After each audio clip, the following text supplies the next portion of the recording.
From above, the Himalayas appear almost divine, a sacred painting drawn by silence and time.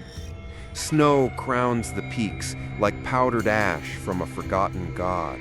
Clouds cling to cliff edges like veils hiding ancient secrets, and the valleys run deep like scars carved by something too old to name. But beyond the beauty, far beyond the reach of maps and modern boots, lies a place known only in trembled whispers, Darlung, the place of the bone prayer. It's not on any official record. No trail signs point toward it. No local dares speak of it aloud after dark. But in the old villages clinging to the foothills, especially among the elder monks who've turned their backs on the world, the stories persist. Stories of a ritual that offers not incense, but pieces of one's own skeleton. They say that centuries ago, a secret sect splintered off from Vajrayana Buddhism. Monks who believed that the body itself was not sacred, but an offering. That the truest prayer wasn't spoken with chants, but cracked from bone. These monks would grind down their own ribs, carve symbols into their tibias, burn blood-drenched marrow, and lay teeth in sacred spirals, all to summon something they called the one who listens. No one knows what this being truly was, only that after the ritual was completed, flesh remained, but bone did not. Neatly, cleanly, as if someone had unstrung the scaffolding of the soul and left the skin folded like a letter pressed flat between holy pages. One tale remains more vivid than the rest. It's about a young monk named Choden, who is said to be the first and last to complete the bone prayer in its entirety. One winter morning, villagers collecting firewood found his robes placed carefully on a stone altar. Inside wasn't a body, just his skin, dried and folded with reverence, as if he'd stepped out of it willingly. From that day forward, the ritual was banned, the altar left untouched, hidden. But they say the place still breathes, and those who go missing near Darlung, they're sometimes found kneeling at the cliff's edge, hands frozen in prayer position, spines bent backwards, with teeth laid beside them in ritual shapes. And always, always, their journals end with the same line: I heard something praying back. They didn't get lost. They didn't fall. They were called. The story of Choden spread like wind through monastery halls and mountain valleys, not as legend, but as warning. He had been a quiet novice, not yet 20 winters old, with eyes too old for his age and a voice that preferred silence. He arrived at the cliff monastery of Taksong Lakong one spring, claiming no family, no past, only the desire to become empty. Most monks assumed it was grief that brought him. Others whispered it was something darker, a haunting, perhaps. He never flinched at pain. He fasted longer than anyone. He meditated without blinking. And sometimes, other monks claimed, they saw him sitting perfectly still for hours, staring at his own hands as if listening to them speak. It was Choden who first wandered too close to the hidden altar, veiled behind an overgrown curtain of prayer flags and ice-locked trees. A relic from an era everyone pretended no longer existed. The altar of hollow bones, it was once called. A slab of black stone with circular notches around its edge, where offerings were placed. He came back from that hidden place, changed. His voice, when he spoke, had an echo now, not in the air, in the mind. And when asked what he was doing up there, he simply smiled and said, I was listening. Weeks passed, then months. Choden's behavior grew stranger. His room began to smell of iron. Small white carvings began to appear near his mat, little spirals, chips of something hard. Bone? The other monks avoided his quarters. One swore he saw a tooth on Choden's prayer bead chain. Another claimed to have seen a blood-stained tool wrapped in cloth, shaped like a miniature bone chisel. Then one morning, silence. Choden's door was open. His bedding was untouched. No footprints in the fresh snow. The only thing left was his robe, folded with precision on the edge of the cliff, and within it, his skin. Not torn, not shredded, intact, empty, like it had simply been stepped out of. A senior monk fainted at the sight. Another wept in horror, but none dared touch it. They burned the robe and what was left inside it under the moon. But as the ashes lifted into the wind, a soft rustling noise echoed from the direction of the cliffs. Not wind, not leaves, but something deliberate, like fingers brushing stone, or prayer beads clicking against bare bone. From that day on, the ritual was forbidden by temple decree. The path to the altar was sealed with stones. The name Bone Prayer was erased from all scriptures. It became a secret only told through nightmares and half-finished confessions. And yet, the mountain didn't forget. Decades later, a lone hiker was found on the very same cliff where Choden vanished. A woman from Seoul, hiking alone. Her gear was intact, her body was untouched, but her arms were locked in prayer position, legs folded beneath her as if meditating. And beside her, a perfect ring of human teeth arranged in a spiral. There was only one sentence in her weather-worn journal. I thought I was alone, then I heard it breathing from inside me. They buried her facing away from the mountains, but the whispers kept coming. And some say, if you listen closely near Tokson's old northern cliff, when the air is thin and the world falls still, you'll hear not wind, but bones cracking in prayer. It began like so many modern tragedies do, with a dare disguised as adventure. 5 friends, bonded more by restlessness than intimacy, arrived in Bhutan with cameras, trail gear, and dreams of stories no one else could tell. They were young, curious, and most dangerously, skeptical. There was Ava, a photojournalist known for capturing haunted places in perfect light. Ben, a skeptic YouTuber who made a living debunking myths and ghost tourism. Maya, a soft-spoken anthropology grad student with an obsession for Himalayan funerary rites. Darius, her boyfriend, who was only there for the thrill and the drone footage. And Noelle, the quiet one, the kind who always brought a notebook but never read out loud from it. They didn't plan to find Darlung. They were looking for a rarely mapped sky burial site, something ancient, mysterious, just enough for Ava's portfolio and Ben's channel. But it was Maya who first brought it up one night at the hostel in Paro. She leaned over her tea and whispered like a child sharing a secret. There's a place not even the locals name, somewhere near Taksang. The texts call it the Hollow Altar. Ben rolled his eyes. Another cursed cliff?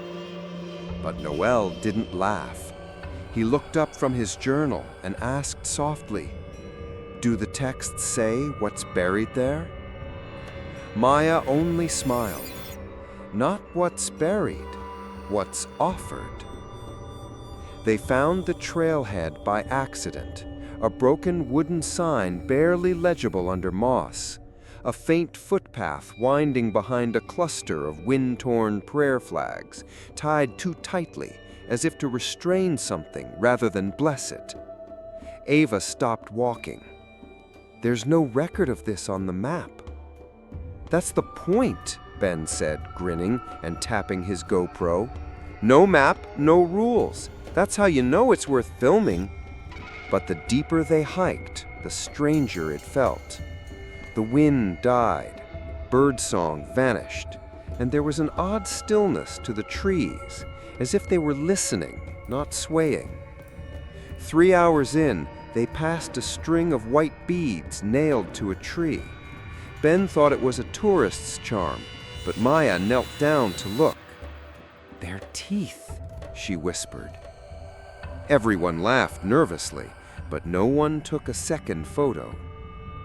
As night crept over the peaks, they set up camp beside a shallow ravine. The stars were too bright. The fire refused to stay lit for long, and Noel, the one who spoke the least, suddenly asked, "Do you think prayers can be answered if the gods are dead?" No one replied. But that night, when the others had drifted into uneasy sleep, Maya sat outside her tent and scribbled something in her field notes, a translation from an obscure Tibetan ritual chant. "The holiest gift is not incense nor flame. It is bone, softened with pain and offered in stillness." She closed the notebook, shivered, and heard faintly from the cliffs above a single breath, drawn in, slow, waiting. The next morning, the sky was unnaturally blue, not the gentle blue of peace, but the sharp, cloudless kind that feels watched. Maya woke first. The fire had died completely. Frost traced the edges of their tents, though it wasn't cold enough for frost. She reached for her notebook, the one she always kept under her sleeping mat. It was open. Not just open, pages had been written in. Her own handwriting, her own ink pen, but not her words. She stared at the unfamiliar passage in trembling silence. "Do not walk above the bones if your own are still silent. The cliffs remember hunger. Fold the skin, offer the sound." The rest of the team was still asleep, except Noel, who stood silently at the edge of camp, staring up toward the jagged cliff line. When Maya approached, he didn't turn around. "Did you write in my journal?" she asked softly. He didn't answer, only murmured, "Something's breathing between the rocks." Later that day, Ben reviewed his footage from the night before. He had left his camera running outside the tent to record a time-lapse of the stars. The footage began normally, shifting constellations, fire flickers, the silhouettes of his friends turning in their sleep. But around 3:17 a.m., the stars in the video stopped moving, as if time itself had paused. The fire, which had gone out, briefly flared back to life, just for a second, and in that second, a figure appeared on the edge of the frame. Not walking, not standing, kneeling, arms lifted, elbows locked, a silhouette frozen in mid-prayer, with its head bowed so low it looked dislocated. The form was thin, too thin, and something glinted near its mouth. The video showed no sound, but when Ben played it back, the laptop emitted a low hum anyway, almost like a vibration, not a voice, not static, something felt. Ben deleted the file. He told no one. That evening, Noel showed Ava a new drawing in his journal. He swore he didn't remember sketching. It was a crude rendering of a stone altar surrounded by teeth. But there was something wrong with the scale. The teeth were the size of thumbs, human-sized, dozens of them, each one drawn in perfect, obsessive detail, not cartoonish, not imagined, remembered. "Where did you see this?" Ava asked, heart pounding. "I didn't see it," Noel replied. then looked up at her with eyes far too tired for his age. "I dreamed it, but the dream wasn't mine." That night, the group agreed to cut the trip short and hike back at dawn. But dawn never came. Not really. Because when they woke the next morning, the sun had risen, but every compass pointed wrong. The GPS refused to load, and their trail was gone. They retraced their steps for hours. At first, it was simple. Follow the riverbed, curve left past the prayer flag tree, ascend the ridge, then take the forest line back toward the broken trail sign. Maya was certain. Ava took out her camera. They had GPS coordinates saved, and yet none of it was there. The riverbed was dry, not just dry, but filled with bones, small ones, bird-like. They cracked underfoot. The prayer flags were missing. In their place, a single white cloth, tattered and fluttering in a breeze that only touched that tree. When Ava took out her camera, the cloth didn't show up in the lens. And where there should have been the trail down, there was another camp. Not theirs, a different camp. It was older, weather-worn, a collapsed tent with rusted poles, a journal half buried under snowmelt, a kettle that still had blackened tea leaves inside. Ben turned pale. "That's the same brand as mine," he muttered, pointing at the kettle. Ava walked around, photographing the site. "There's no way someone else came here and set up in the exact same layout as we did. Because it wasn't just a camp, it was a mirror. Every placement was identical. Tent arrangement, fire circle, even a folded map stabbed to a log with a knife. But the map was wrong. It showed a spiral trail coiling inward, with one word scribbled in red ink at the center. Darlung. That name hadn't been spoken aloud yet, only written in Maya's notebook. And in the ashes of the old fire pit, they found something none of them wanted to speak of first. A jawbone. Human. Clean. White, with 3 teeth missing. Removed, not broken. Maya's hands shook as she turned the jawbone over and found a tiny prayer carved into it, etched with something sharp. Ben whispered, "This isn't a trail anymore. This is a trap." But they didn't leave, because when they turned around, their own camp was gone. The ridge where they'd slept, the tents they left behind, the gear, all gone. Even the footprints. The world behind them had reset. Darius snapped, storming into the trees, yelling that this was a prank, a test, maybe even a hallucination from altitude sickness. But he didn't get far.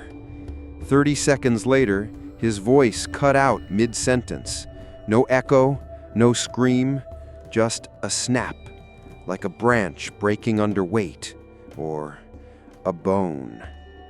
When they found him, he was standing upright, silent, unmoving, arms at his sides, mouth wide open. His tongue was gone. He didn't bleed. There was no wound. But in the dirt before him, arranged like a gift, were 3 small teeth. Each one was still warm. No one spoke for a long time after they found Darius. He wouldn't move, wouldn't blink, wouldn't even respond to touch. He simply stood there, mouth agape, eyes dry and distant, as if something had emptied him from the inside, leaving the shape intact, but the meaning erased. Noel was the first to whisper what they were all thinking. "He's not hurt. He's been offered." Ava covered her mouth. Maya clutched her journal. Ben, for once, said nothing. When they tried to retrace their steps again, the forest played a different trick. This time the trail was visible, but it curved, not downward or outward toward escape, but inward, always inward, in a wide, tightening spiral. Ava tested it by marking a tree every few meters with her blade. After half an hour, they passed the first tree again, only now the bark bled where she had carved it, thick and dark, not sap. And above the mark, a new carving had appeared, a single eye with no iris, just white. "I'm not going any deeper," Ben snapped, suddenly desperate. "This is some ritual site or drug camp or something. We're being played." But no one was playing, because the ground had changed. The soil was no longer brown or dry. It had a gray tinge, as if ash had been tilled into it. Tiny fragments of white peeked out beneath the moss, shards that Maya didn't want to identify, but knew instantly. Phalanges, finger bones, dozens of them, scattered in a perfect spiral beneath their feet. That was when Noel stepped off the path. "I need to see it," he said quietly.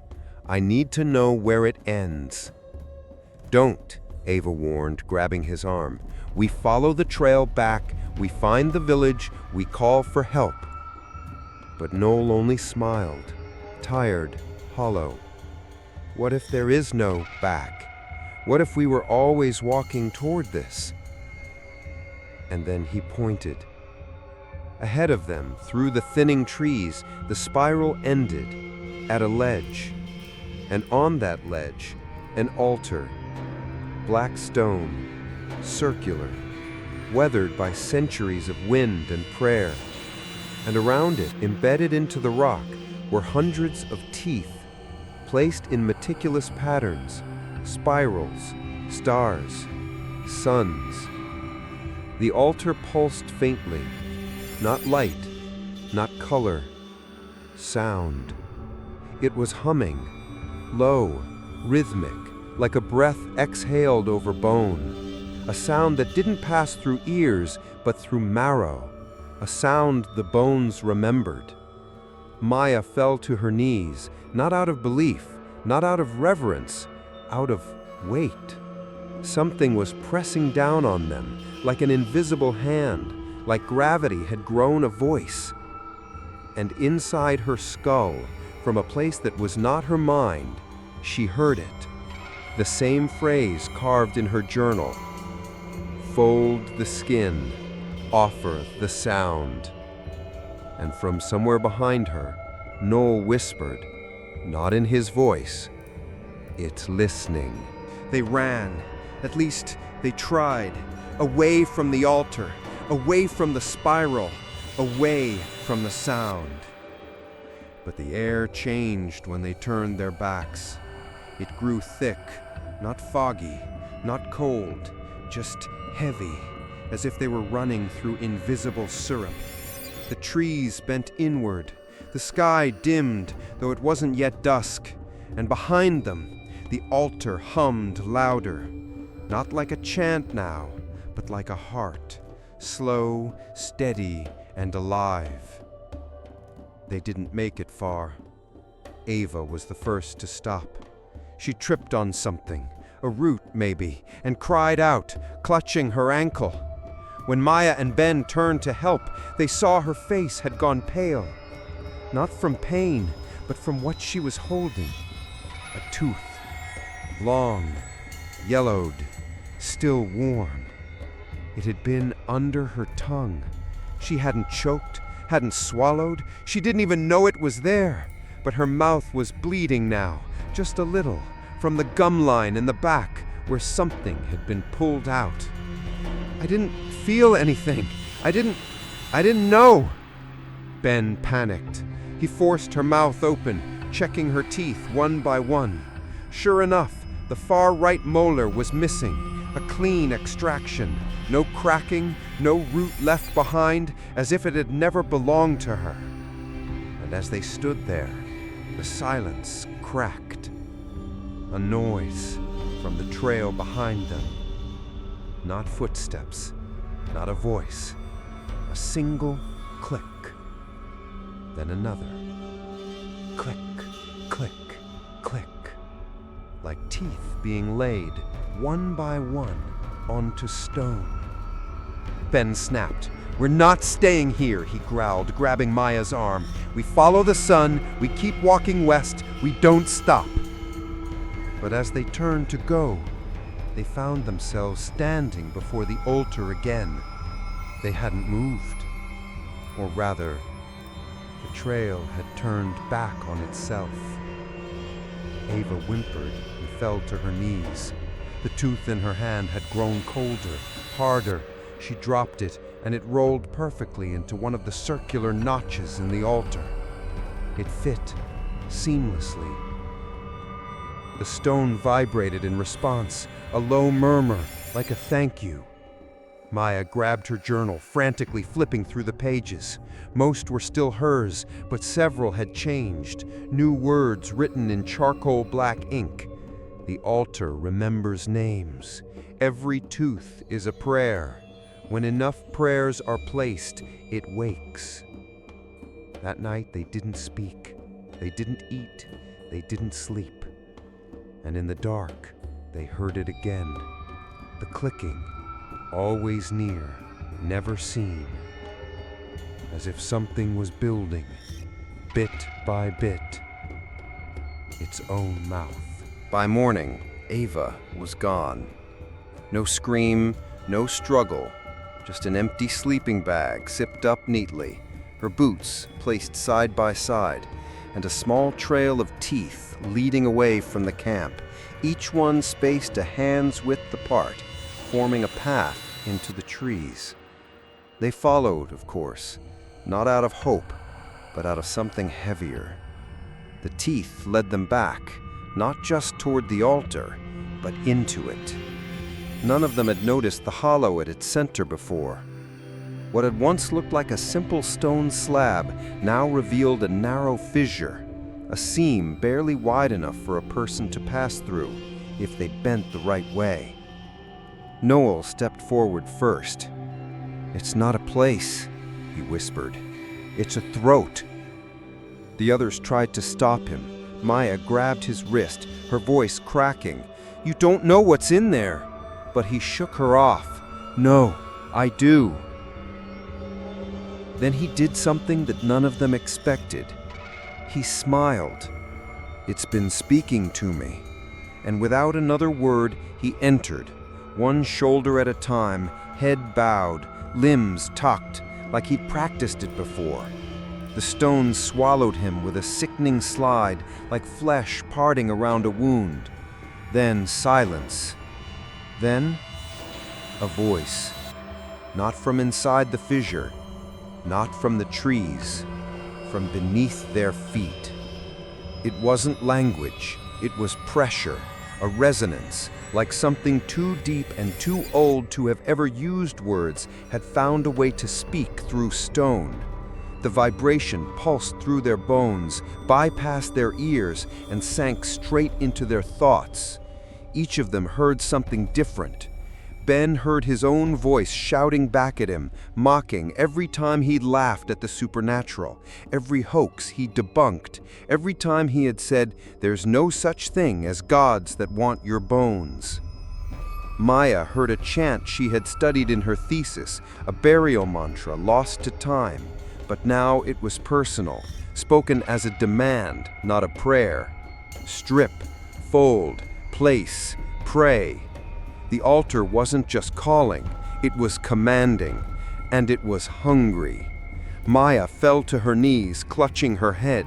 "It wants more," then backed away, eyes darting toward the trail, but the forest had shifted again, not in shape, but in color. The trees bled a pale gray from their bark, as if their wood had turned to bone, and veins of red moss pulsed beneath their roots.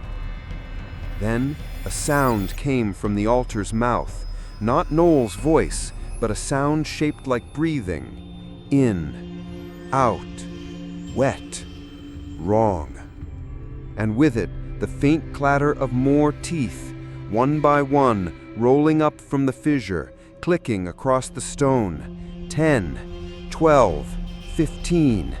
Each one new, fresh, human. Each one warm. Maya stared in horror. "It's speaking with them." Ben swallowed hard. "What is it saying?" She looked at him. Her voice was barely a whisper.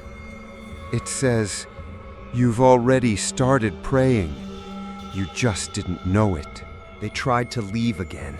Ben insisted on it, dragging Maya by the wrist, practically shouting into the trees like he could intimidate the forest into becoming real again. The altar, the fissure, the teeth, none of it mattered, he said. Just hallucinations, altitude sickness, a shared psychosis. "It's all in our heads," he kept yelling. But every step they took led them back to the stone. Even when they turned around, even when they closed their eyes and walked in a straight line, the altar moved with them. No, worse, it never moved at all. It was the world around it that shifted. The trail coiled tighter. The trees leaned closer. The air tasted like blood. Maya collapsed. She screamed suddenly, clutching her arms. When Ben knelt beside her, he saw something terrible. Her skin was bruising from the inside out. Faint blue spirals were blooming beneath her flesh, not from pressure or impact, but as if something beneath her skin was forming symbols, lines, curves, dots, ancient sigils she had seen only once before in a Tibetan funeral scroll. Not words, not warnings, instructions. Her voice shook. It's trying to write the prayer on me." Ben backed away, horrified, but Maya didn't cry. She was listening, really listening. Then she whispered, "My skin remembers something, like it's been here before." And before Ben could respond, she began to undress. First her jacket, then her shirt. She stared at her own arms as the spirals grew darker, now outlined in tiny raised welts, like carvings beneath the surface. Ben lunged to stop her. "Maya, stop! You're not thinking straight." "I'm not thinking at all," she said, voice calm. "It is." Then she took out her journal and turned to a blank page. Her fingers trembled as she wrote in unfamiliar looping script. "Fold me carefully. Lay me at the altar. Do not look back once it begins to hum, or you will see it. And if you see it, it sees you."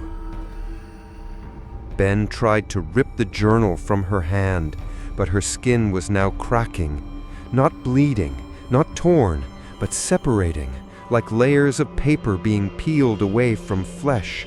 A fine mist rose from the cracks, faint and silvery, smelling like burnt bone and rain. She didn't cry. She didn't scream. She smiled. The first monk didn't die. He just became the prayer. Ben turned to run, but the forest was gone, and the altar was already behind him again, waiting. And from the fissure came a voice. Not Noel, not Maya, but something bigger. A voice with no throat, no mouth, only teeth. "Fold the skin, offer the sound. Your bones have already answered."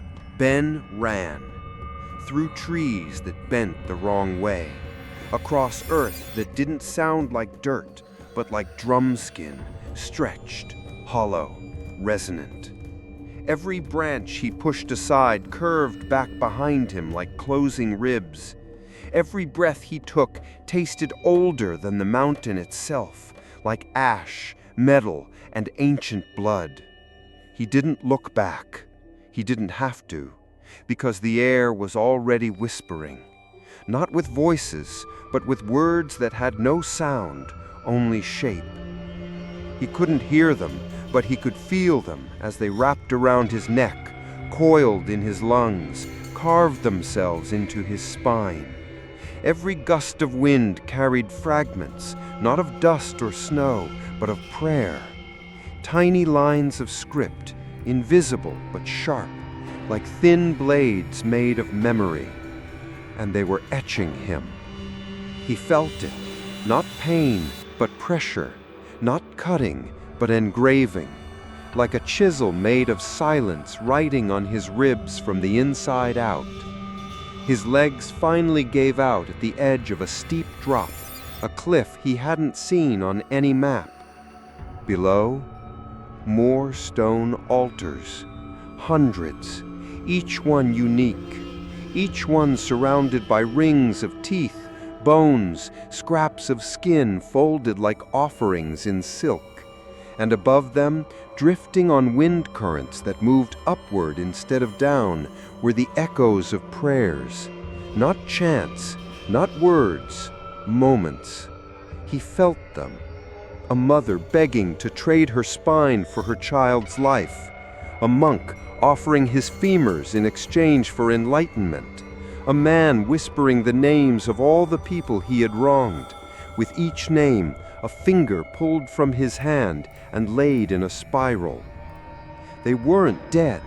They were written into the wind. Ben tried to scream, not from pain, but to feel like himself again. But no sound came out. His throat vibrated, but his tongue wouldn't move. His mouth was full, not with air, with teeth. His own? No, too many. He coughed, and 5 of them spilled into his palm, still warm, still bleeding. Each one bore a tiny mark, a letter, a curve, a dot, not natural, not random. They were syllables, parts of a language never meant to be spoken aloud. He looked down at his arm.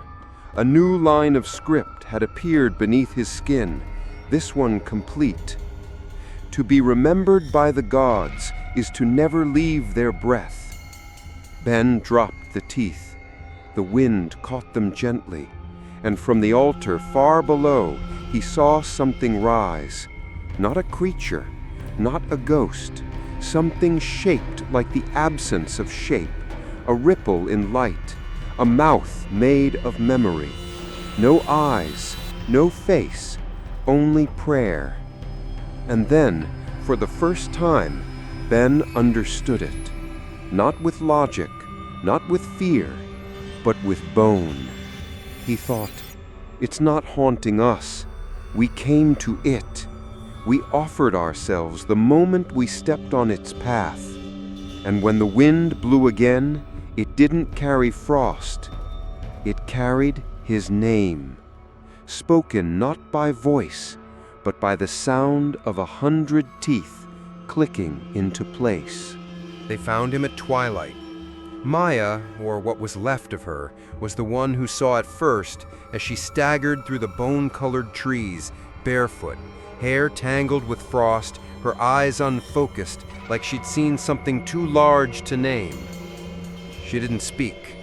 She didn't need to, because laid across a flat stone slab ahead of her, surrounded by 5 perfect circles of teeth and thumb bones, was Ben's skin. Not bloody, not torn, just empty, folded neatly like fresh laundry, his arms crossed over his chest. The curve of his back still held its posture, as if the skin hadn't collapsed after being vacated. His face was still there, lips pressed in a quiet expression.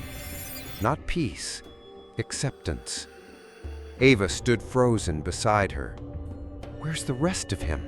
she whispered. Noel didn't answer, because he was no longer with them. Somewhere behind the altar, deep within the breathing stone, something clicked, like a tooth snapping into place on something enormous, unseen, and ancient. Then a voice emerged. No longer a whisper, no longer fragmented. This time, it spoke as Ben. But it wasn't Ben. not really. It spoke with his cadence, his sarcasm, even his breath, but there was no life in it, only mimicry, as if the altar had taken not just his bones, but his personality, and was now playing it back like a broken recording. "Hey," the voice said, echoing from the fissure. "You ever wonder what it feels like when your bones stop belonging to you?" Maya collapsed. She pressed her face into her knees and began to chant softly, over and over. "Fold me gently, fold me gently, fold me gently." Ava knelt beside Ben's skin. Her hand hovered over his cheek, still warm to the touch. And that's when she saw it. The inside of the skin was lined with words. Not stitched, not inked. Grown, like the flesh had rewritten itself into scripture. Small, curling glyphs embedded into the dermis, each one pulsing faintly. Some were prayers, some were names. One was a map, not of terrain, but of a body. His. Every bone labeled, every joint marked with symbols. A ritual, a recipe. It used him to learn, Ava breathed. It used him to practice. No, Maya looked up, her voice suddenly calm. It used him to teach. A gust of wind rolled over the ledge. With it came the smell of burnt offerings and old ash. And faintly, beneath the hum of the altar, something else joined in. A new voice, a third voice. Not Ben, not the altar. Noel. It remembers us now. Ava turned, eyes wide. What did he say? Maya didn't blink. He said, "It remembers us now, so we can't leave, because now we belong to its memory." And in that moment, they realized it didn't want to kill them. It wanted to keep them, not as bodies, but as prayers, as scripture made of skin. That night, the mountain didn't sleep. The wind held its breath. The stars dimmed behind a veil of gray mist that wasn't cloud, but dust. The kind that rises only from old stone, from broken things, from long dead places trying to be remembered. And underneath it all, the humming returned. Soft at first, faint, like the vibration of a distant drum echoing through rock. But it wasn't coming from the altar anymore. It was coming from beneath them. Ava pressed her ear to the cold ground, and what she heard wasn't music, it was movement. The bones beneath the soil were shifting, not randomly, not blindly, rhythmically, as if the earth was assembling something, a structure, a shape, a body. Maya sat cross-legged near the altar, no longer resisting. She was tracing the spiral of teeth around Ben's skin with her fingers, mouthing silent syllables that didn't belong to any language she knew, but they felt familiar. "It's waking," she said, eyes glassy. "It's almost complete." Ava shook her. "What's waking? Maya, snap out of it!" "The prayer. It's never been finished before. Not fully, but we're close now. That's why it let us in." Ava pulled away, heart hammering. "No," she whispered. "We were never let in. We were brought in." Suddenly, the ground cracked. A thin line split the earth beside the altar, revealing not fire, but lightless void. Inside, movement, something slithering through darkness, slow, heavy, assembling. And from that wound in the stone came a smell, metallic, ancient, sharp, not rot. Marrow. Ava stumbled back, nearly stepping on the journal Maya had dropped. She picked it up, but it was no longer the journal they had brought. Its pages were different now. Every line was filled, every inch covered in bone ink script. And at the center, spread across 2 open pages, there was a sketch, hyper-detailed, impossibly precise. It was them, the 5 friends, drawn in ritual positions, kneeling, arched, folded, each with part of their body removed, carefully labeled like offerings. Ava's voice, Maya's memory, Ben's bones, Noel's eyes, Darius's hands. The title above the sketch was written in perfect Tibetan calligraphy. The Bone Prayer, Final Form. The ground throbbed beneath their feet again, and somewhere deep below, teeth clicked into place, not falling, not scattered, organized. The prayer wasn't just a chant. It wasn't just a ritual. It was a being, one that built itself from the devotion of others, a God not made of light, but of what was left behind. Maya looked up at Ava, her eyes no longer her own. "It doesn't need temples," she whispered. "It builds itself inside us." And in that instant, Ava felt it too. A slight pressure inside her spine, a tingle behind her jaw, like something was counting, cataloging, arranging her from within. The altar's hum grew louder, not angry, not chaotic, joyful, like a hymn returning home. The altar no longer looked ancient. It no longer looked like stone. It pulsed now, not with life, but with completion. The black surface shimmered with thin cracks of white beneath it, glowing faintly like veins under skin. The spirals of teeth had deepened, some sinking into the rock, others rising like roots from below. And at its center, where the fissure once led downward, something was emerging.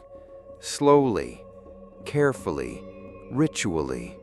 Not crawling, not climbing, assembling.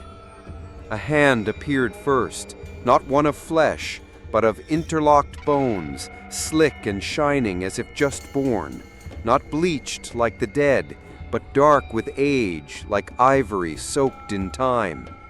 Ava screamed, not from terror, but because something shifted in her throat. She reached up, choking. Her voice was gone. No injury, no pain, but when she tried to speak, nothing came out. Her breath moved, her mouth shaped words, but no sound. Then, she heard it. Her voice, whispering from the altar. "It took it," she mouthed in horror. "It took my voice, and now it's using it." The whisper repeated, like a recording scratched into stone. "Fold the skin, offer the sound. Fold the skin, offer the sound." Over and over and over, each time in her exact tone, each time a little louder. Maya knelt beside the altar, eyes wide with awe. It's remembering everything, every sacrifice, every offering. Ava turned toward her, furious and terrified. She grabbed Maya's shoulders and shook her. "We have to stop it," she mouthed soundlessly. "Now!" But Maya was smiling and crying. Tears streaked her cheeks, but her expression was one of peace, like someone listening to a melody only she could hear. "No," she whispered, "it's not building a body." She placed her hand on the altar, and for the first time it did not resist. It welcomed her.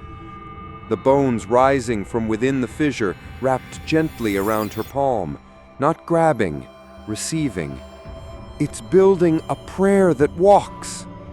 Ava backed away, because now she saw it clearly. The emerging figure wasn't a monster, wasn't a beast. It was human, or what was left of one. A rib cage, spine, skull, all interlocked, moving not with muscle, but with memory. Its face wasn't blank. It wore Ben's smile. Its fingers twitched like Darius's hands. Its bones bore carvings that matched Maya's notes. And in its hollow chest, suspended where a heart should be. Noel's journal, wide open, glowing. Every part of them had been used. They hadn't stumbled into a haunting. They hadn't been cursed. They had been gathered. Ava fell to her knees. There was no fight left, because she finally understood. We weren't documenting the ritual. We were the ritual. And now, it was complete. The thing that rose from the altar wasn't a creature. It wasn't born. It was composed. Every step it took echoed with memory, not sound. The earth didn't tremble, the trees didn't shake, and yet everything listened. Even the wind held still, as if paying reverence to a being older than gods and quieter than death.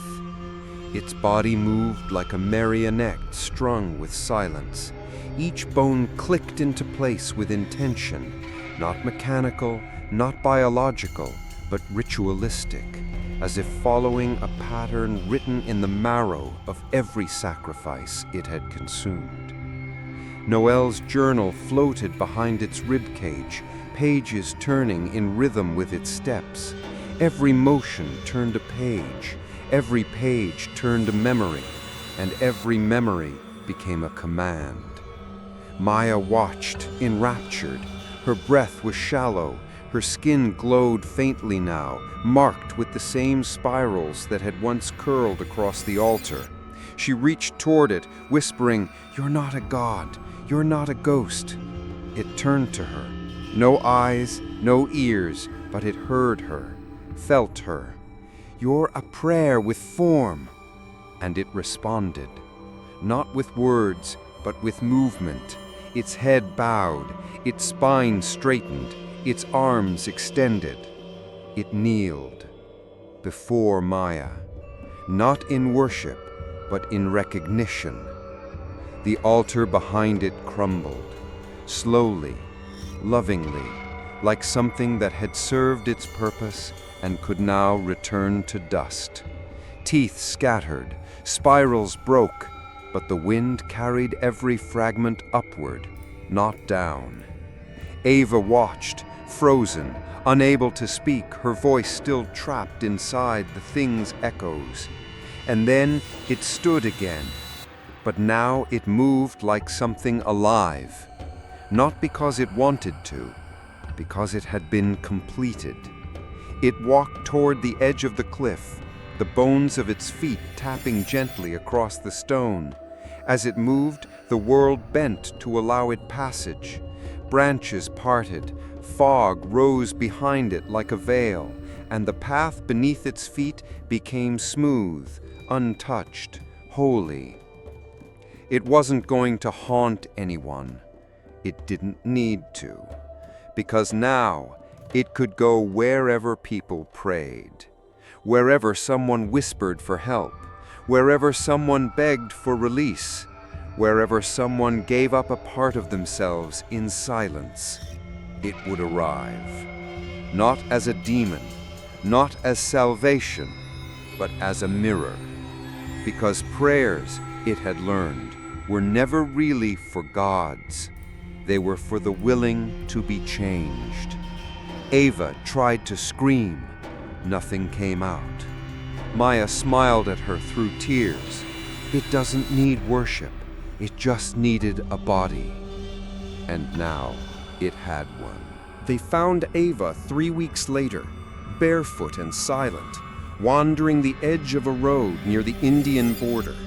Her clothes were torn, her lips cracked, her eyes sunburned. But she wasn't dehydrated.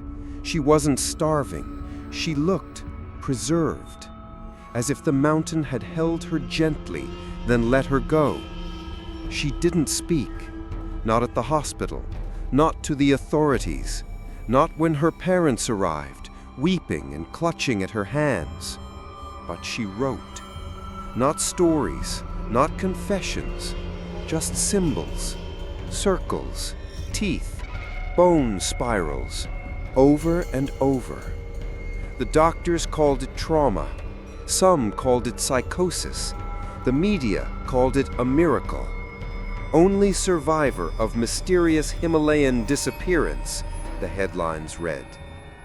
Noel, Maya, Ben, and Darius were never found. Only fragments.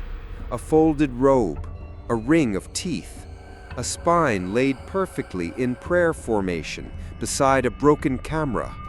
The footage on the camera was corrupted, except for one clip. 17 seconds. It showed a figure, human-shaped but faceless, kneeling at a stone altar, its chest open, pages fluttering inside its ribs. There was no sound until the last second, when Ava's voice whispered, "You brought it back with you." The clip ended there. They asked her where she had been, how she survived, what happened up there. She smiled finally, but instead of answering, she opened her mouth and pulled something from beneath her tongue. A single tooth, still warm, still pulsing, and with it a word scribbled into the page beside her bed. It listens now. Months passed. The mountains were closed to tourists. The story faded. The world moved on. But quietly, things began to shift.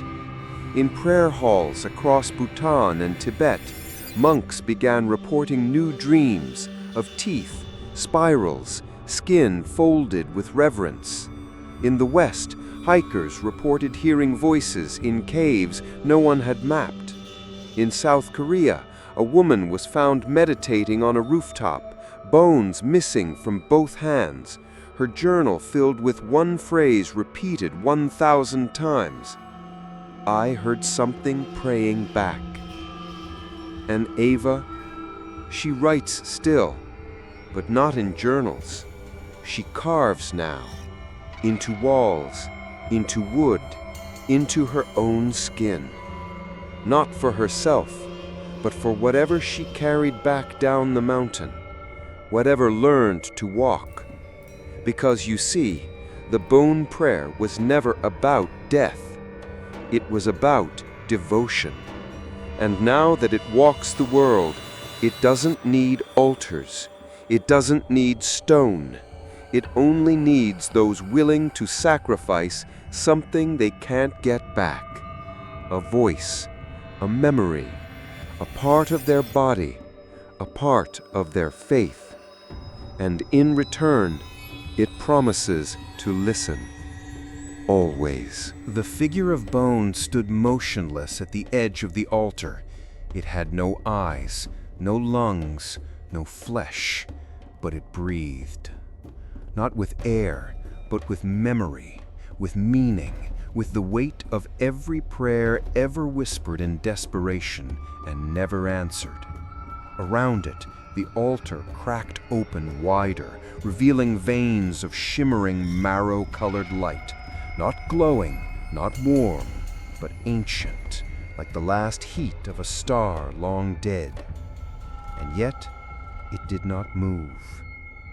It just stood there, waiting. Maya approached, her face calm, her feet bare, the symbols on her skin now fully formed. They pulsed softly beneath her flesh, as if her bones were chanting silently just below the surface. She bowed. The figure lowered its head in response. Ava stood frozen, unable to speak, her voice still somewhere inside that thing. She could feel it every time it tilted its head, a hum rising in her chest, not hers, but borrowed, and now replaced. Noel was gone, Darius gone, Ben only a skin. And Maya? Still breathing, still human, but not entirely hers anymore. The creature stepped forward, not toward Maya, not toward Ava, but toward the world beyond the cliff. The forest parted. The air grew sharp. And for the first time since the ritual began, Ava realized something terrifying. It hadn't woken to haunt them. It had woken to choose. Maya whispered without being asked, "It doesn't know yet who will carry it." The prayer was alive, but incomplete. What stood before them was not the final form, only the vessel, the framework, the shape of worship made fleshless. But it still needed one thing: the final offering. Not skin, not bone, not blood. Submission. It needed one person to accept it, willingly. Ava stepped back, shaking her head. Maya stepped forward. But the creature didn't respond. Instead, it turned, slowly, and pointed, not at either of them, but at something buried in the earth beside the altar. Ava knelt, trembling, brushing aside loose ash and old moss until she uncovered it. Her own journal. Pages flipped violently in the breeze, each one now filled not with her writing, but with a perfect record of every thought she had had on the mountain. Private fears, moments of doubt, the instant she had thought, "I wish someone heard me." It had been listening all along, and now it had written her. The final offering wasn't action, it was willingness. Not a sacrifice you make, but a space you leave, a vacancy. And Ava had left it wide open. Maya whispered, "It's choosing you." Ava clutched her chest, her heart still beat, but out of rhythm, like it was syncing with something older, slower, deeper. And the creature stepped forward, once, twice, then stopped, waiting. This wasn't the end.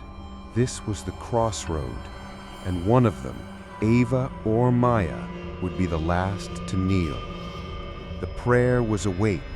The altar had served its purpose, but the vessel still needed a soul, and only one would be taken. Only one would be remembered. The figure did not speak. It did not move again. It simply stood at the edge of the altar, arms still extended, not as an invitation, but as a verdict. And its finger pointed directly at Ava. She didn't step forward, didn't fall to her knees. She only stared, her lips trembling, her breath catching in short, shallow gulps as the hum in her chest deepened. Behind her, Maya whispered, "It's asking." Ava shook her head slowly. "No," she mouthed, "it's not." Because she knew the truth now. It wasn't asking, it was waiting. Not for permission, but for submission. The creature's bones began to realign, subtle shifts like tectonic plates sliding under a calm surface. Its skull turned ever so slightly sideways, then tilted as if listening again. And the altar responded, not with light, not with sound, but with motion. All around them, bones erupted from the earth, spines, femurs, ribs, not buried, not decaying, stored, preserved in layers of soil, held beneath the surface like secrets, now rising to attention like soldiers called from sleep. Each bone pointed at Ava. Some rose straight up from the ground, Others rolled, clattered, and twisted until their ends aligned in her direction. Even the scattered teeth, hundreds of them, turned themselves like compass needles. And in her chest, Ava felt it, a second heartbeat. Not hers, not human, but familiar. The more she resisted, the louder it pulsed, not with pain, but with memory. She saw flashes, not hers, but Ben's final thought, Darius's panic, Noel's calm descent into silence, and Maya's surrender. "It's not death," Maya whispered behind her. "It's inheritance." Ava spun around, eyes wild. "You knew," she mouthed. Maya looked away. "I hoped it would choose me." Then her voice broke, but it didn't. The truth fell heavy between them. Ava had been chosen, not for her strength, but for her emptiness. She was the one who still questioned, the one who still hoped someone was listening. And the bone prayer, the god that built itself from sorrow, thrives on longing. Ava stumbled backward. "No, I didn't ask for this." But the bones didn't care. They leaned toward her now, like trees bending in a silent wind. The altar cracked wider. A space was opening, a shape, a socket, waiting for her to fit. And from the journal still gripped in Ava's shaking hands, a final line appeared, not written by her. "You've already begun kneeling. The body just hasn't caught up yet." She dropped it, stared down at her trembling legs, and realized they were bending. Slowly, inevitably. Her knees touched the stone, not with a thud, but with reverence, as though gravity had changed only for her, pulling not from the sky, but from below. A soft, downward pressure, like fingers resting on her shoulders, reminding her that standing was no longer part of her story. Ava didn't cry. She didn't scream. She didn't resist anymore. Because the moment her knees touched the altar, she felt it. The world exhaled. And in that breath she heard them, not voices, not names, but remnants. Maya's first unanswered prayer as a child, Ben's quiet fear that none of his work mattered, Darius's unspoken regret, Noel's final thought, "Let it be me." They weren't gone. They were layered into the ritual, woven into the marrow of something older than gods, older than words. And now it was Ava's turn. The altar's surface grew soft beneath her, not melting, not warm, but yielding, like skin, like memory. And the bones around her shivered, not with movement, with recognition. They knew her now.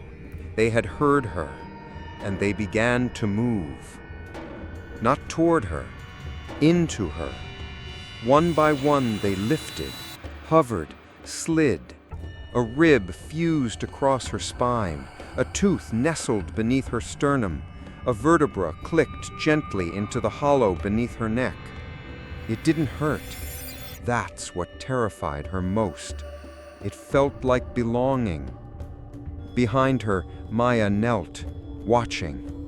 She had not been chosen, but she still witnessed, and perhaps that too was part of the prayer.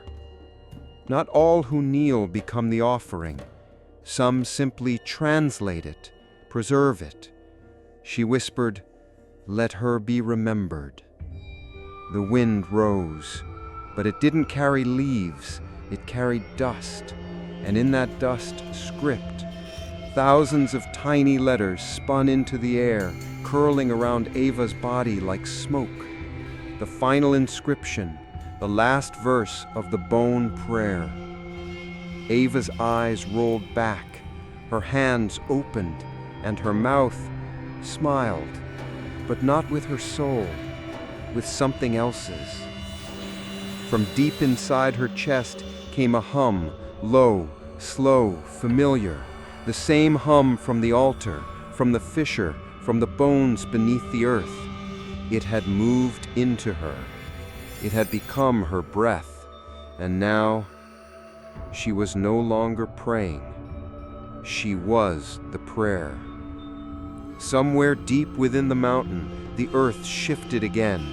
Another altar cracked open.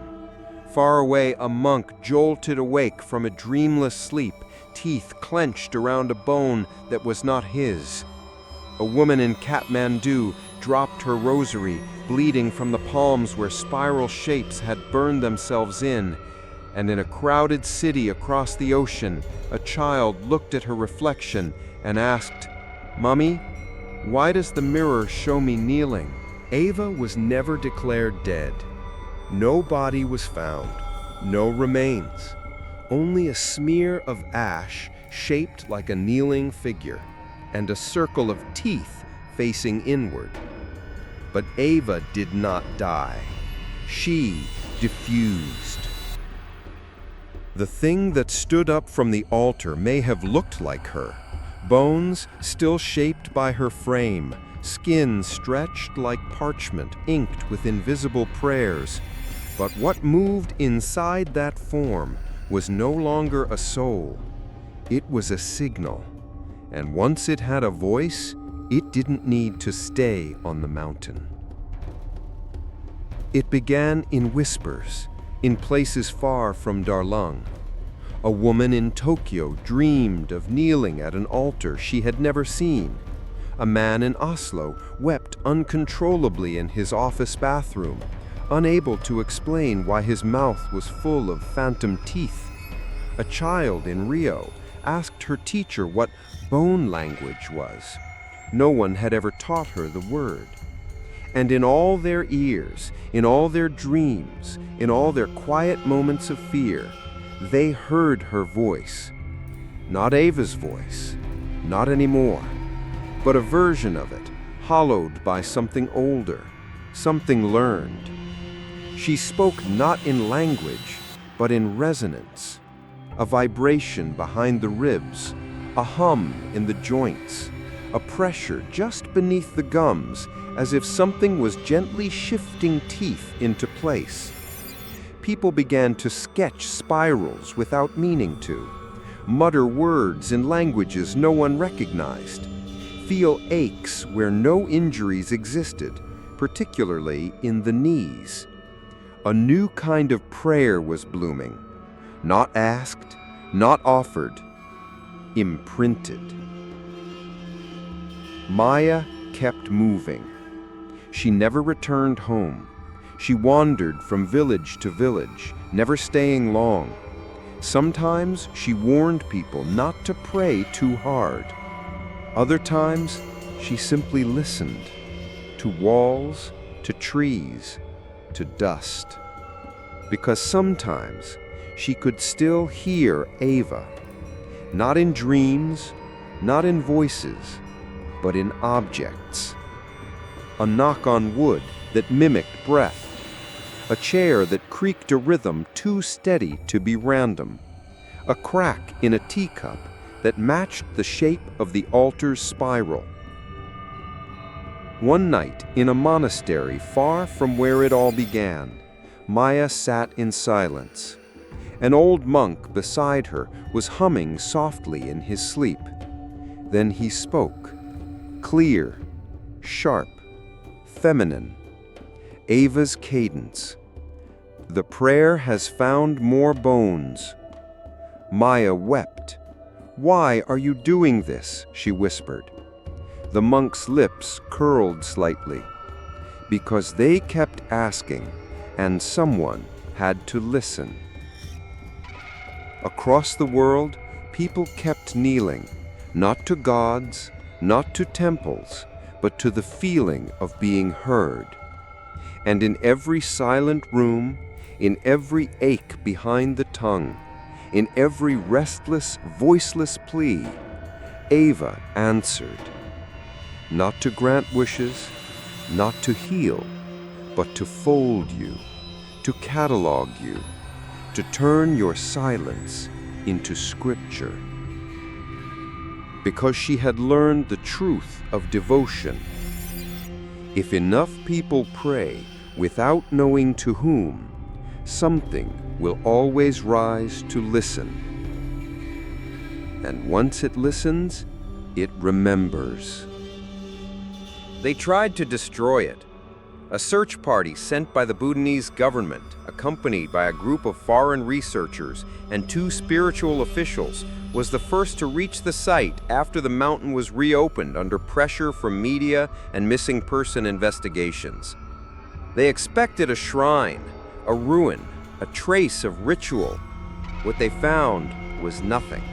No stone, no altar, no bodies, just wind and teeth. Scattered, unburied, still warm.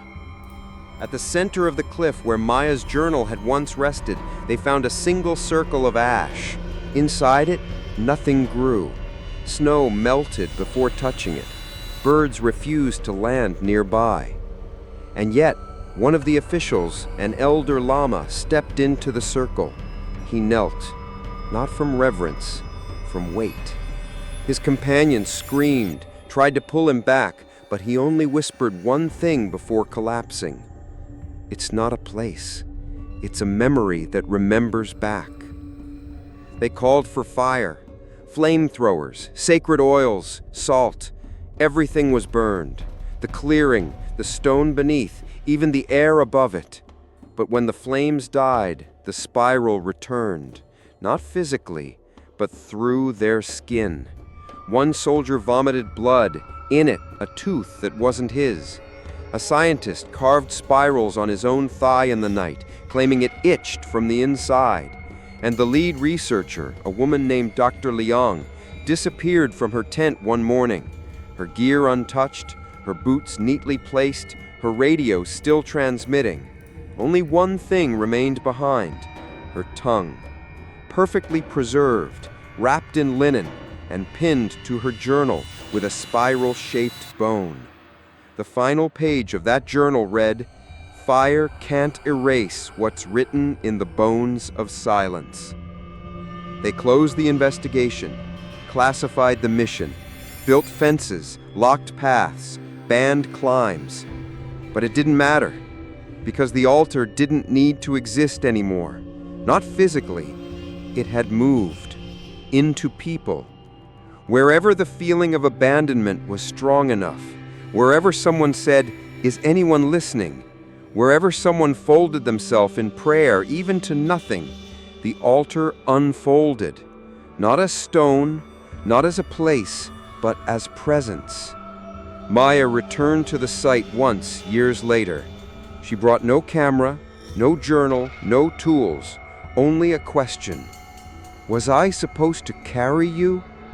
And from beneath her feet, the earth breathed back, not with an answer, with a choice.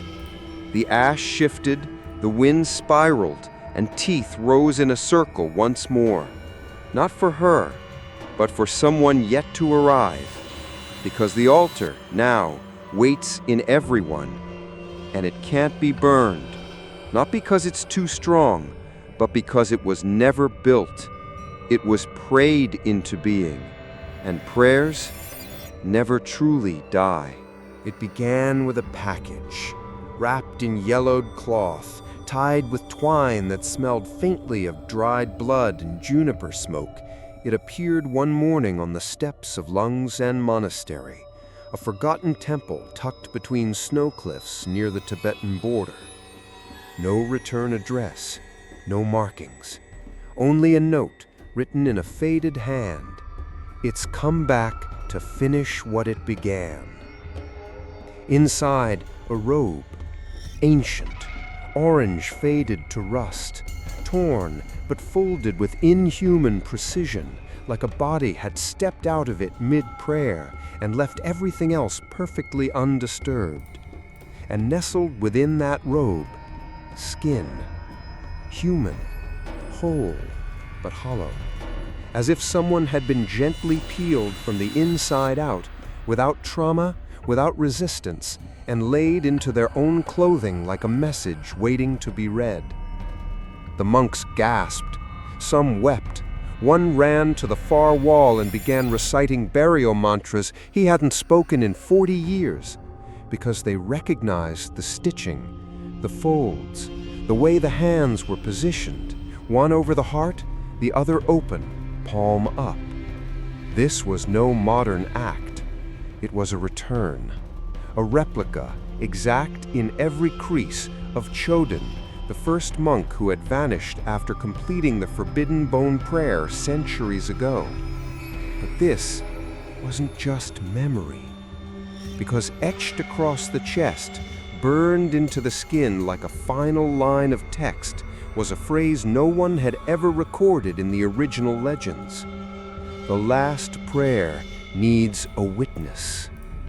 That night, the monks debated whether to burn the skin, bury it, or seal it behind sacred stone. But by dawn, it was gone. No signs of break-in, no disturbance, just a thin trail of teeth, 17 precisely, laid from the temple hall to the edge of the cliff behind the monastery. And there, kneeling at the edge like a figure frozen in time, sat a shape. Not a man, not quite a ghost, just skin, gently folded, facing east, waiting for the sunrise. As the light touched it, the skin tightened slightly, like breath taken in, and the mountain hummed again, low, distant, the same frequency that had once echoed through Darlung, a vibration not of sound, but of calling. In the months that followed, other monasteries began receiving strange letters. No handwriting, just ash compressed between folded parchment, sealed with bits of enamel. Some monks claimed to see faces in the smoke when the papers were burned. Others heard voices in their sleep, chanting in a language no one could translate, but every bone in their bodies seemed to remember. And always, in the moments just before waking, came a whisper. The prayer has a face again. In Lungsen Monastery, no one speaks of the skin anymore, but the prayer flags tied to the cliff flutter differently now, not to the wind, but to something deeper. And sometimes, when the fog clears just enough at sunrise, monks claim they see a shape kneeling at the far edge. No face, just the outline of a folded body and the slight shimmer of skin that's been waiting a very, very long time. They didn't call it a cult at first. The group called themselves the Listeners. Their message was simple. Not all prayers are meant to be answered. Some are meant to be echoed. They appeared first in Kathmandu, young, composed, calm. No social media, no sermons, only whispers, and spiral tattoos, inked in white, barely visible, until touched by heat. They wore robes the color of old parchment. They spoke in low tones, and when asked where they came from, they always said the same thing. We weren't born, we were remembered. Authorities dismissed them as harmless mystics, until the first body appeared. A tourist, French, mid-30s, found kneeling in a public park, spine arched, teeth arranged in a perfect star around her feet. No wounds, no struggle, but her tongue had been spiraled, literally twisted into a helix and preserved with ash and oil. On her back, a carved phrase, etched bone deep. She carried the voice well. The listeners denied involvement, but 2 days later, a second body appeared, Then a third. Then a monk, a respected elder, was found humming a tune no one had ever taught him, while drawing spirals across the floor with a mixture of tea and his own blood. He died smiling. The listeners grew. They didn't recruit. They didn't post. People just joined, drawn by dreams, by teeth falling out without pain, by that unbearable feeling that something was listening when no one else was. They opened a hidden temple, not in a cave, not in the woods, but beneath a library, an old, forgotten chamber, lined with bones, not placed, but grown into the walls like roots. The spiral was everywhere, on the floor, on the ceiling, etched in every surface, including the skin of the followers, who now bore raised pale markings along their ribs and around their jaws. When they spoke, their voices carried an unnatural resonance, layered, as if someone else was speaking just beneath their tone. A forensic linguist who infiltrated their gatherings wrote in her notebook, "Their sentences echo inside your spine. You hear it twice, once in your ear, once in your bones." She disappeared the next week.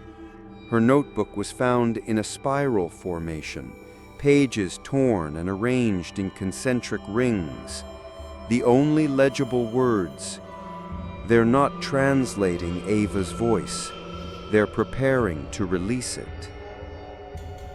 Inside the Temple of Spiral Tongues, the altar was nearly complete. Not stone this time, but tongues. Dozens, preserved, floating in glass, arranged in an ascending spiral that reached toward a hollow chamber at the top. They pulsed softly in the candlelight, as if remembering how to move. The final voice, they said, would arrive soon. It wouldn't be summoned. It would be born from silence. And when it came, it wouldn't speak. It would pray.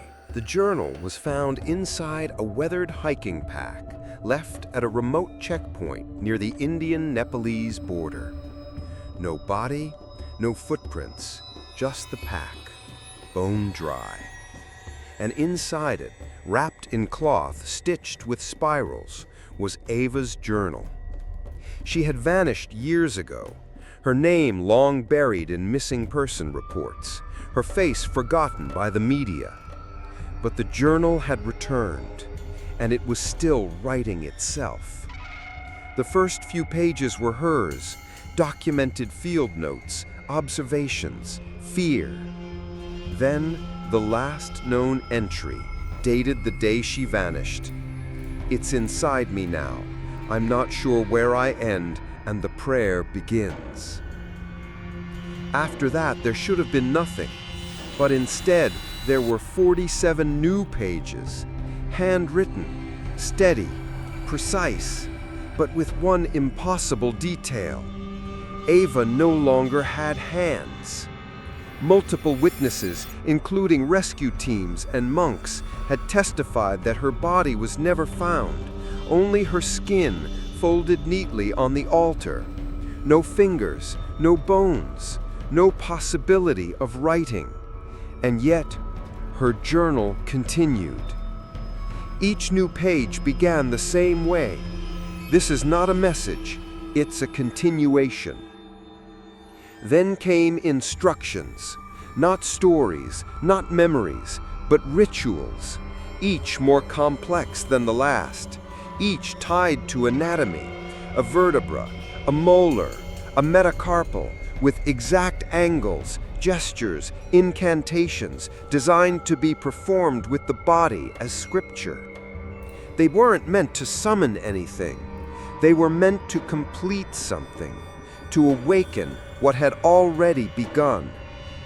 In one entry, Ava, or whatever wrote through her, detailed the construction of a new altar, not stone, not wood, but memory, carved into the posture of the willing. Another entry described a hum that should never be spoken aloud, but only felt between the joints, a frequency hidden beneath the sound of silence. You don't chant it, you become it. But the final entry was the most disturbing. It was just a list, no context, just names: Ben, Darius, Noel, Maya, and then yours, written in the same ink, same spacing, same unshakable certainty. No last name, just the name you go by. And the final line beneath it: you heard it, you felt it, you're already part of the spiral, you just haven't finished folding yet. The journal was seized by investigators, locked away, scanned, sealed, but weeks later it reappeared in the hands of a child in southern India, then in a monastery in northern China, then in a sealed room in Germany, placed on a table that had been empty minutes before. No one could stop it, because it wasn't a book. It was the echo of something that had once needed pages and now only needed you. And so the journal continues, not to be read, but to be fulfilled. One hand at a time, one voice at a time, one spiral closer to the final shape. It was locked away. The skin, Ava's skin, folded like fabric, preserved in a vacuum-sealed containment chamber beneath the National Anthropological Archives in New Delhi. No one spoke of it publicly.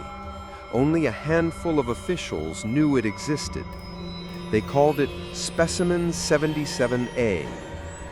It had no signs of decomposition, no traces of formaldehyde, no evidence of stitching or flaying, and yet it was whole. A full human dermal layer, hands, feet, face, still intact, still warm and folded as if it had been politely stepped out of. It was placed beneath glass, surrounded by salt, monitored constantly. For 3 years it did nothing, until the night the lights went out. At 2:46 a.m., every camera feed in the vault flickered once, then went black. Emergency power kicked in. Nothing seemed disturbed. No breach, no motion. But when the vault doors were reopened at sunrise, something had changed. Not the position, not the condition, but the air. It felt heavier, as if every breath had to pass through something unseen, as if the room now held not just the skin, but its memory. Then came the sound. Not a voice, not a growl, a whisper, low, wet, like parchment dragged across bone. Fold me again. No speaker, no source, just the whisper. And when guards approached the glass chamber, they saw the skin had shifted, not moved, tensed, as if preparing to rise. The facial layer, once limp, now held a soft expression, a gentle curl at the corner of the lips, the kind of smile people wear when they already know the answer. And pressed into the inside of the skin, clearly visible through the translucent layer of flesh, a spiral. Not drawn, not carved, grown. They tried to burn it. They failed. Every attempt to destroy it resulted in mirror damage elsewhere. A man in Hungary spontaneously suffered third-degree burns in a perfect spiral across his back. A woman in Thailand went blind. Her eyes turned completely white, with Ava's final journal entry etched into her retinas. In Seattle, a child screamed in his sleep and woke up voiceless, clutching a pillow filled with teeth that didn't belong to him. It became clear the skin was no longer a remnant, it was an organ, not of a body, of the prayer. And now it was preparing. Researchers noted unusual subtle changes in the weeks that followed. The skin began to pulse gently at night. Moisture gathered around its edges. A low hum, not detectable to microphones, made people's bones ache if they stood too close. And always the whisper repeated, "Fold me again."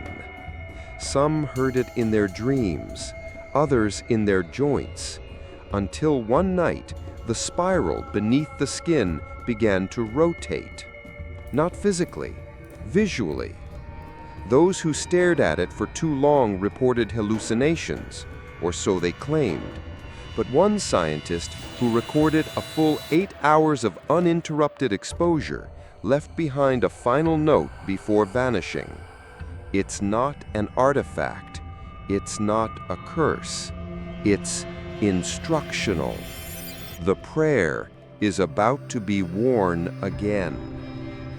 And somewhere in a city far away, a woman wakes up screaming. Her hands folded, her voice gone, her spine humming with a rhythm she's never heard but always known. And when she opens her mouth to cry out, a spiral of skin unfurls on her tongue. The next vessel has been chosen. The team was never supposed to find her. The area had been closed for years, declared spiritually contaminated, access restricted by both religious order and government decree. But after a series of missing hiker reports, all ending with the same eerie note, she's praying just ahead. A specialized recovery team was dispatched. 6 men, GPS, infrared, drones. And yet, none of that helped. Because once they reached the coordinates, the machines failed. Satellites cut out, compasses spun, radios carried only bone static, not crackling, but clicking, like teeth tapping against glass. Then the fog rolled in, thick, quiet, heavy as guilt. And she was there, kneeling, arms at her sides, head bowed, not facing them, but the cliff edge. No shoes, no pack, no visible injury. Just Ava, or what looked like her. They approached slowly. One man whispered her name. No response. Then another stepped closer, hand outstretched, touched her shoulder, and her head turned, not jerked, not startled, turned, smooth, like a hinge. She looked at him and smiled, not kindly, not cruelly, just knowingly. "You found what you were looking for," she whispered, and then her skin shifted. Not her body, just the skin. It separated, gently, like clothing, and began to slide off, inch by inch, folding at the joints, unfurling in layers, until what remained beneath was not bone, not flesh, not even shadow, but pattern. A spiral made of breath and ash, a shape held together not by muscle, but memory. The team panicked. 2 ran, 1 wept, another tried to record it, but his camera filmed only himself, kneeling, whispering prayers he didn't know he knew. And one, the one who touched her first, stood still, hand trembling, because in his palm now sat a tooth, still warm, still pulsing, not hers, his. They brought her body back anyway, wrapped in cloth, sealed in a vacuum casket, monitored constantly. The skin reattached somehow, her face calm, eyes closed, posture serene. She never moved. But on the third night in the field hospital, a nurse entered to find her kneeling on top of the bed, hands folded, head bowed, and beneath her, the spiral had appeared, burned into the floor, ashen, perfect. Her body was rushed into containment again, but the spiral stayed. It could not be washed, could not be sanded, and no matter how many times they painted over it, it returned. Back at headquarters, the rescue team disbanded. One quit his job, one stopped speaking altogether. Two disappeared into the mountains, without maps, without gear. The last man kept the tooth. He said he wanted to remember, to prove it was real. But within a week, he began to hear humming from drawers, from shoes, from inside walls, and sometimes from beneath his own skin. One day he woke up and found spiral-shaped bruises on his knees, then on his palms, then along his jaw. The last line in his journal: "I didn't carry her home. She carried me." They tried to seal it. After the incident with the rescue team, government and monastic authorities poured concrete over the entire site. They paved it, salted it, buried it beneath 7 meters of reinforced rock and steel lattice. They thought they could entomb it like a plague, but the spiral didn't care, because it had never needed soil, never needed shrines, never needed permission. It just needed memory. And memory leaks. The first sign appeared at a Buddhist monastery 500 kilometers away.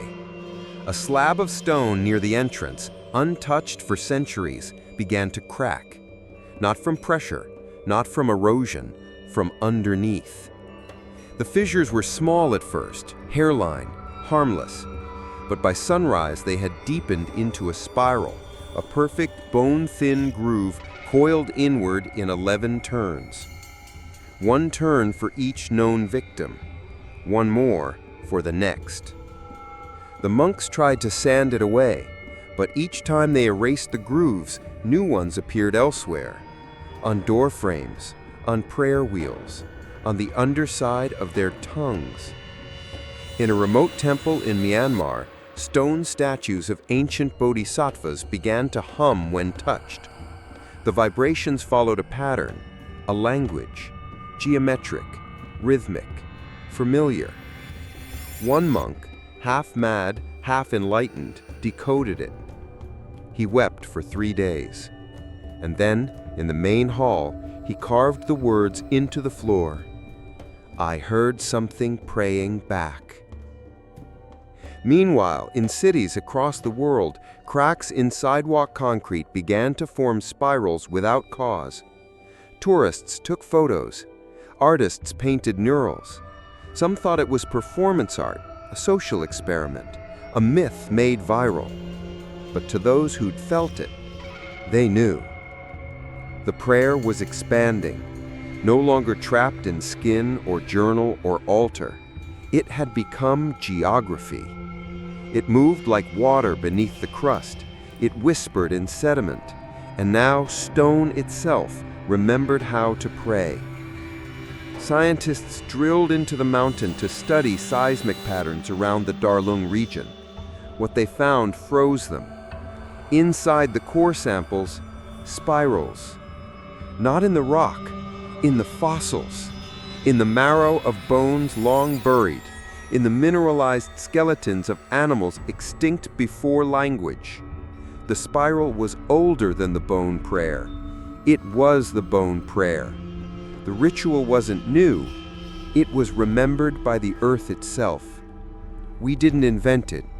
We just answered it again. And far away, inside a sealed museum vault, Ava's body remained still. But on the wall behind her containment glass, the stone was writing, slowly, one line at a time.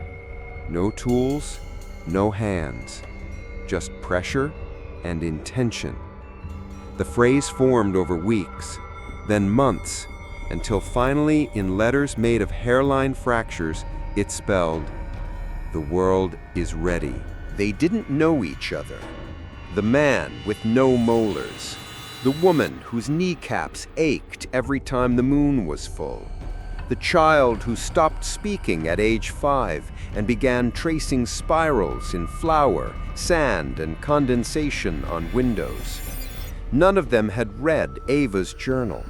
None had heard of Darlong, and yet they walked. They left cities, homes, identities. They walked through mountains, across borders, over terrain they should not have survived. Some barefoot, some bleeding, some humming softly, as if a song had been planted deep in the chest and was blooming upward like a vine made of sound. The world called them mad, the media called them cultists, but the locals knew better. They called them what the monks once whispered in fear, the hallowed, those who no longer prayed to something, but who had become the prayer itself. They arrived in silence, from different countries, different faiths, but the same rhythm in their bones. They didn't need to be guided. They already knew the path, even where no path existed, because the trail was not in the soil, it was in them.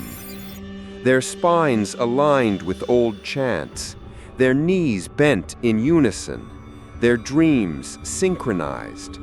They weren't following a map, they were following a remembering. At the base of the long-forgotten cliff, the place where Ava had once knelt, the earth had cracked open. Not a cave, not a temple, a mouth. Stone lips peeled back in spiraled tears, leading to a chamber of smooth black walls, etched from the inside with grooves too fine to be chiseled by tools. The hollowed entered one by one. They brought nothing. They left everything. And once inside, they knelt. Some gave teeth, some gave tongues, others simply laid their hands on the stone and listened. Not to voices, but to echoes, memories embedded in stone, now vibrating again like notes on an ancient string.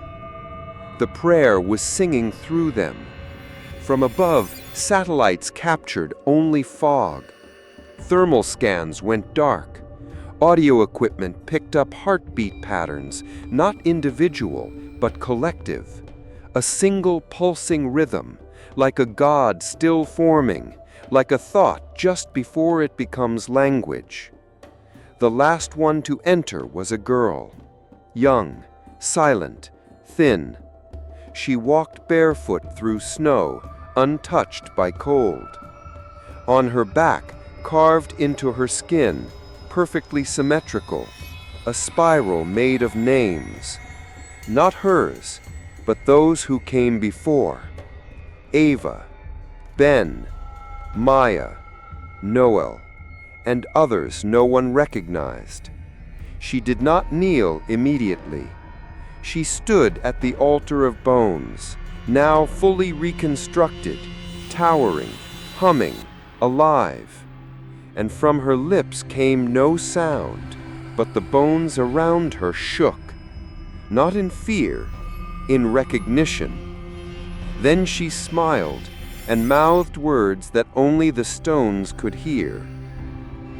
"We are all remembered now. Let it begin." And when she touched the altar, the entire mountain exhaled. The journal resurfaced one final time. Not in a temple, not on a mountain, not in a sealed archive. It appeared on a desk, your desk. You don't remember how it got there. You don't remember touching it.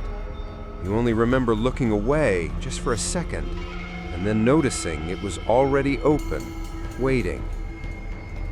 The pages are aged. The ink smells faintly of iron.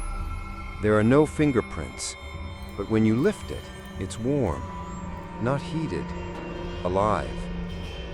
You turn the pages. The first are filled with the names you've seen before: Ava, Maya, Ben, Noel, and others. Names scratched out or folded into the page like pressed bone.